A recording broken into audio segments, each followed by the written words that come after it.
Wisconsin Foodie would like to thank the following underwriters for their support.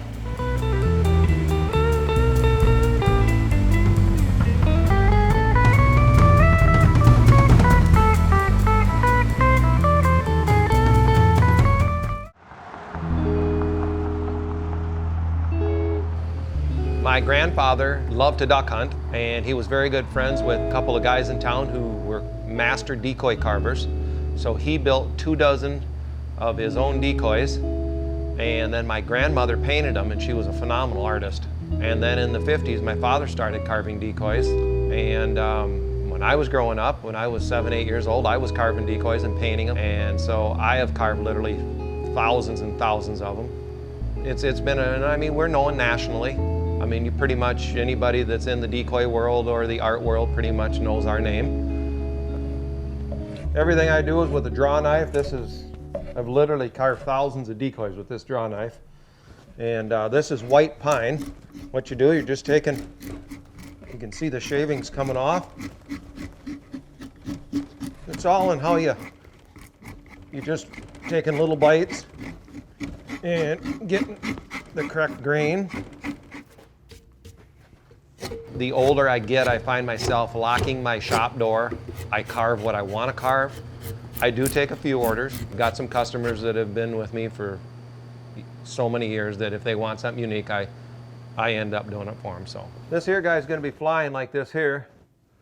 He's got big feet coming out. I'm going to put a mouse, a dead mouse in his foot. So it's going to be kind of cool. If I get bored of making a decoy, I'll go to fish. If I get fish, I'll carve a Santa Claus or paint a sign or paint a picture or something. This is Santa Claus flying on a Canadian goose. So the beautiful thing about it is you can put Santa Claus flying on anything. And it works. People buy it. It's a lot of work, but it's kind of fun. Something different from the ordinary decoy. Takes your mind off fish.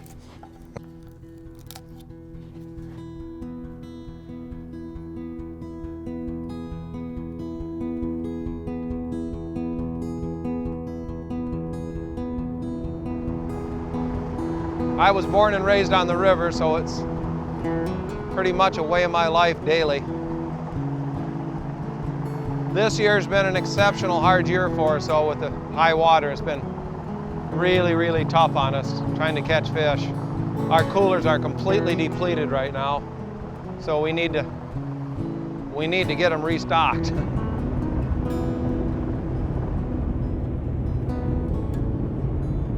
We're headed over to Sunfish, which is on the upper Mississippi River here. We're in the West Channel, and we're gonna lay a drive net out and go up above and scare the fish down into the net. Hopefully we'll get some. We're after carp, buffalo, and some sheephead. So it's a beautiful day, I know that. My father taught me, and my grandfather. It's a family tradition here out of Prairie du Chien, so I feel pretty privileged. I'm 57, and I had my own boat, and that's when I was 12. So, a long time. We're running the net out, drive net. This is about 6 feet deep, made out of monofilament 139 fishing line, and it's about 500 feet long, well, maybe 600 feet long. And it sinks to the bottom, and then these corks float up that high. So it's laying on the bottom, because 99% of the fish are on the bottom. Brian, those are your tools. Okay, what we're gonna do now, we've got the net set across there, and we're gonna go up and try to scare the fish down into the net. See what's laying here.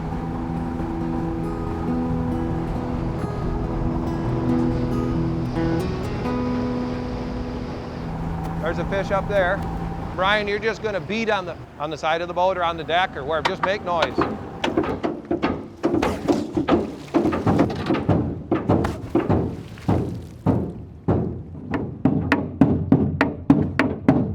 This is a technique that was actually developed by the Native Americans, and they would actually take in small rivers is where it probably originated, and they would take willows and sticks and make a solid wood fence at an angle in a funnel and put their net right in the middle of it, and then get up and beat down with their canoes. they would take willow branches and slap on the water. And that's where it actually originated from. We always called it drive netting because in a sense you are driving the fish into the net. Oh, they're hitting the net good, boys. Stakes are jumping. Okay, one more plunk for good luck and pick her up. There you go. Put that back there in the side, and there's a couple fish in her, but it ain't loaded, but we didn't get skunked. Oh, look at the size of them. This is crazy. This is a river buffalo. That's about a 5-6 pounder. And this is a native fish to the river here. Oh, my back. It's a lot of work, hard work, but for me, it beats a factory job. I did try factory work. That didn't work out for me at all. So there's a nice buffalo. That's what we're after. Oh my God, there go one, got away. Oh my God, look at the fish. I can't believe it. Oh, sheephead, big sheephead, nice one. Look at that. This is a sheephead or a freshwater drum. This is about a 5-pound fish. We like them 5 to 8 pounds is a perfect size for smoking. They do get, we've had them 30, 35 pounds. That was a good haul. Very good. In the late 60s, mid 60s, 70s, up until about late 70s, early 80s, there was as many as 125 full-time, part-time commercial fishermen in the area. Now there's 5. We most definitely are a dying breed. That's heart-wrenching. There's really not much interest in the younger generation bringing it forward. In 10 years, I would say my end of the deal is going to be over. So it's it's definitely a dying trade.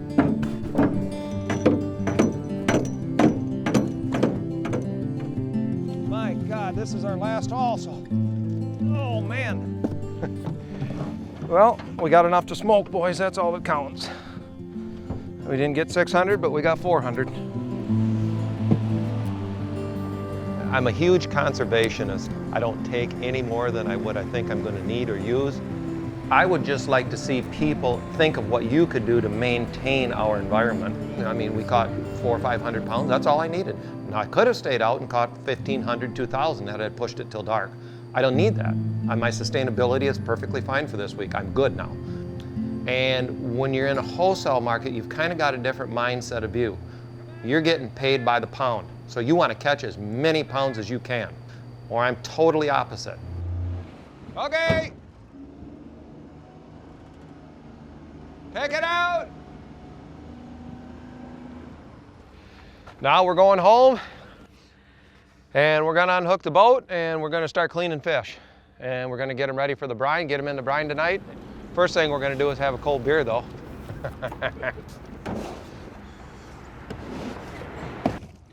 Okay. You got it, Brian? Yep, I got it. All right. Make sure you take your Geritol tomorrow morning now. No kidding. All right. Thank you. These are the perch, or the sheephead, drum, whatever you want to call them. We call them boneless, skinless perch fillets. That's how we sell them out of the store, so that's what we'll call them today. This fish, the sheephead drum, freshwater drum, is the most underestimated fish in the entire river. Very, very few people think you can eat it. They throw it away. It's no good, you can't eat it. It's our #1 seller. But it's got to be cleaned correctly. Our fish is caught, cleaned, processed, smoked, all within 24 hours. I mean, nothing lays around. So we got 3 different qualities of meat in the same type of fish right here. This fish right here, you can see how white it is, almost a pearlescence, beautiful white. That'll go in for frying or baking, so that'll be sold fresh. This fish here is a smoker. The whole thing will go in for a smoker. This, you can see how yellow it is, so that will go in for perch jerky. You don't notice a color at all because it's marinated. Most people think that smoked fish is just brown sugar and salt. Well, you can get by with that, but we don't. We use oregano, we use a little garlic, little paprika, Cajun sauce, little onion, like 20 some different kinds of spices. Put a little seasoned salt here. I don't write stuff, I just know in my head. I've done it hundreds of thousands of times, so I just throw a little of this, a little of that. And then we have a salinity tester, a brine tester. Salinity is huge when you're smoking any fish. That's your number one thing. So you take a 1-inch PVC piece of tube and dump that in there so it's full. You stick your salometer in there, floats up. Now see, that's way too much. I'm at 25. So these fish should be way too salty. So I add some water. This is basically your first step in getting your fish prepared. So we've got our fish here that are filleted, washed. Now they're ready to be trimmed. So this fish here, we're going to take this and cut it in half right there. Trim that fat off the back. Trim all this red.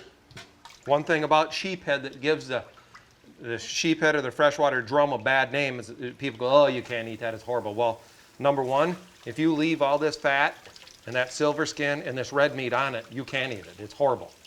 But you take this fish here, you take that fillet right there, and you trim all that red meat off in there, all that fat off in there, and it's absolutely to die for.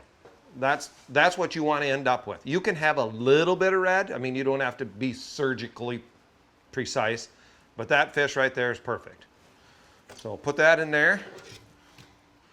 Sheephead has got to be cleaned, caught, cleaned, processed within 2-3 hours. And we're just getting done, been a long day. So tomorrow morning we're gonna get up about 5:30 and be out here at 6 to take them out of the brine, out of the walk-in cooler. We're gonna load the smoker. I'm tired. I am very tired.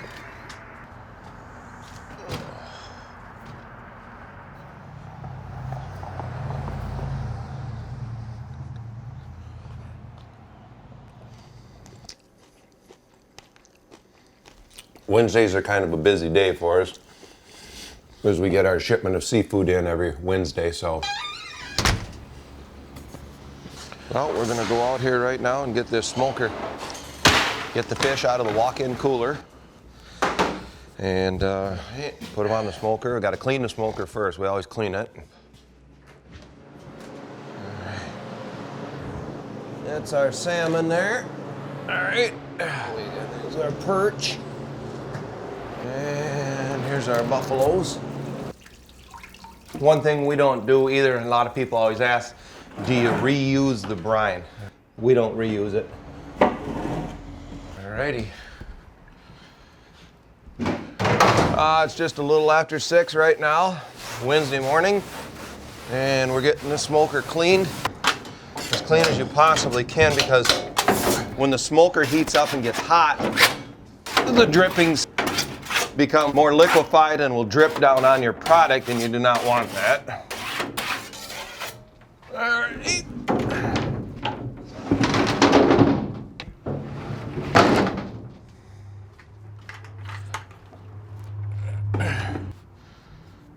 This is our Atlantic salmon we are going to put in here. We do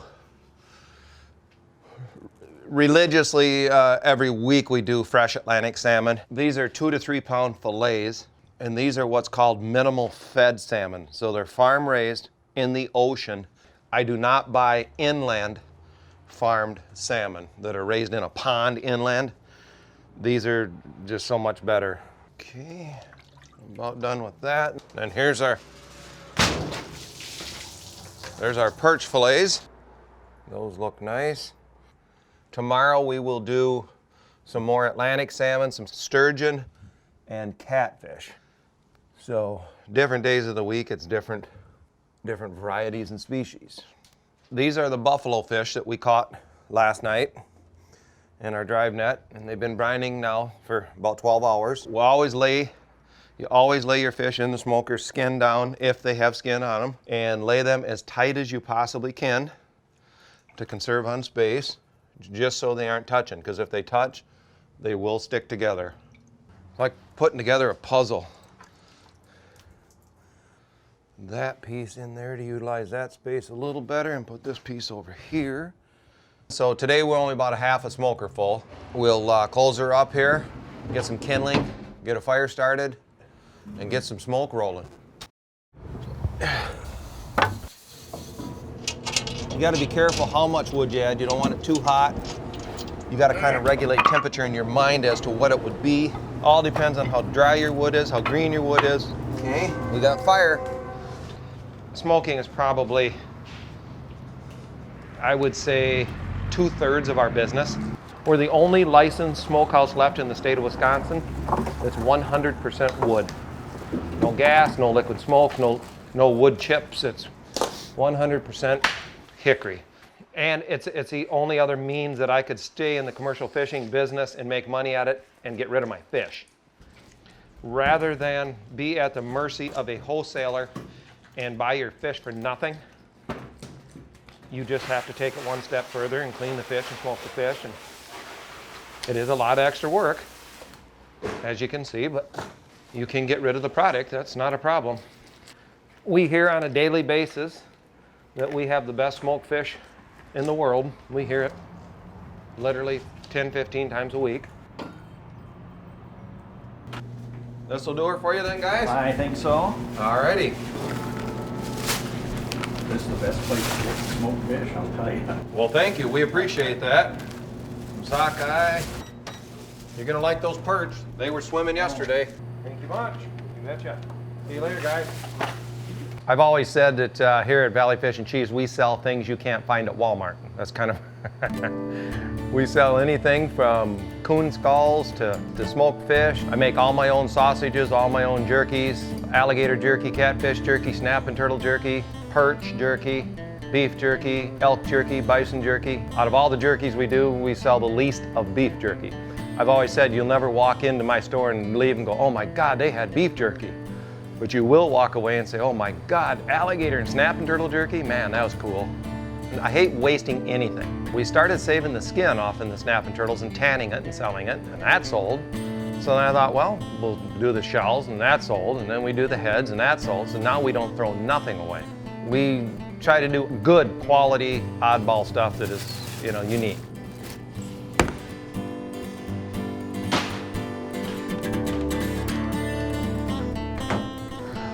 Yep, they're looking good.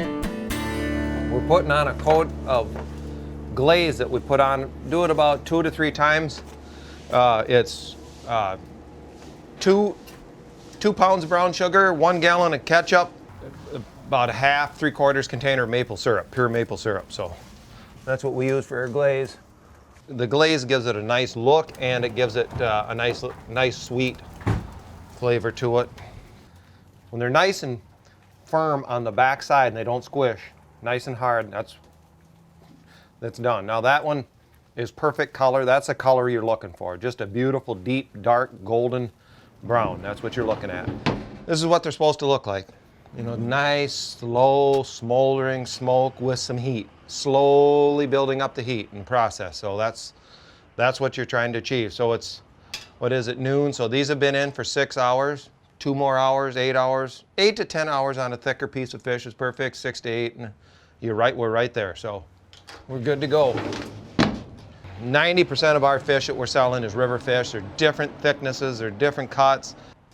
Say if you did salmon, they're all exactly 3-pound fillets. Everything's clone exact, but it's not that way with river fish. I mean, we're doing 40-pound fish and 4-pound fish. So different ones get different times, different intervals throughout the smoker. That's why you got to babysit it continuously.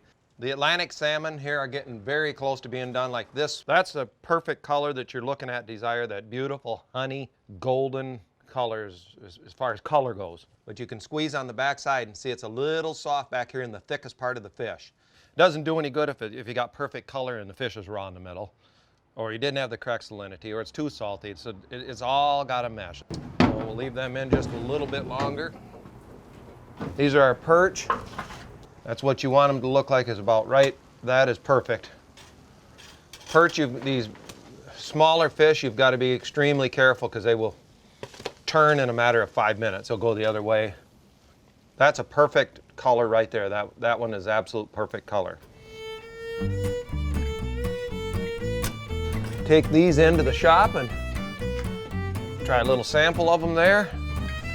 All right, bring our perch in and get them into the case here. And set them down, let them cool here a little bit before we put them in. I suppose we better try a piece to make sure they're fit to eat. Flavor is very similar to walleye on these. Excellent eating fish. Kind of similar to cod in a way. Very mild, no fishy taste. All right, we're gonna give our buffalo fish a little try here and see how she's tasting. You can see it's real white, flaky. Just about right. Personally, myself, I like it a little more done, a little more on the done side. Eating up all the profits. I love eating them when they're hot out of the smoker. That's when I love to eat them. The taste is just so much better than buying smoked fish that's done in 1,000-pound batches. The way it's done this way, the slow, drawn-out process, it's a different kind of product. You're gonna pay a little more for it, but it's just a way different product.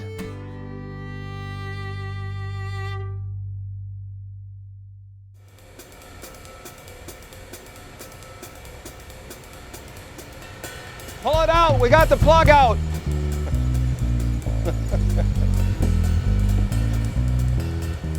That's good, oh. Yeah, that don't work very well. Forgot to put the plug in. I left it out because I wanted that rotten cheese water out of here. Well, that'll work out. That'll give you time to take these 2 bags and take them over there and dump them, these leaves. I knew there was a reason for it. Yeah, look at that sound. Oh!